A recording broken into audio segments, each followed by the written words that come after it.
अस्सलाम वालेकुम भाई साहब। वालेकुम सलाम। आपके दफ्तर 2 महीने का बिल है, नहीं बिल आया भाई। बिल हाँ काय पे पला है भाई बिल? लाइट है?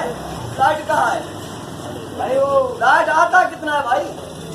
24 घंटे में मेरे घर में 15-16 घंटा तो लाइट है ही नहीं। बाकी ये 2-2.5 घंटा का आता है जो हमारे मोबाइल चार्ज नहीं होते हैं। अरे भाई वो तो लोड शेडिंग है, अभी लाइट आ जाएगी लेकिन वो 2 महीने का बिल आपको पिलाना पड़ेगा। भाई बिल नहीं पिलाएंगे, लाइट पहले भेजोगे तो हम बिल पिलाएंगे, नहीं तो नहीं पिलाएंगे। नहीं तो अभी लाइट काट देंगे भाई। लाइट तू काटेगा? काट लाइट में देखूं, तू काट। सरकारी बिल है वो मेरे भाई, क्या हो गया? सरकार बिल है। तेरा है कहाँ? सरकार मेरे को दिखा, कहाँ है सरकार? कहाँ है सरकार? है कहाँ? कहाँ है? बादल हो गया है हाँ? तू। ये हम छिट्टे लगे पड़े। हमारे कानून में पिछली मतलब 6 जहाँ कुराड़े थे, जिसमें से 6 तो मर गए, बाकी बच गए पीछे। वो तो अल्लाह खैर करे, इसमें इस साल चल बसेंगे। कहाँ है फिर? बता। भाई वो तो मरना जीना अल्लाह के हाथ में, मेरे हाथ में या बिजली के हाथ में। पिछले तुम दीवानों को हवा तो लगे, पुरानों को ये इधर ग्राहक में ये कपड़े ठीक लगे पड़े हैं। कोई ग्राहक आता है कपड़े लेने के लिए, हम छिट्टे लगे पड़े हैं।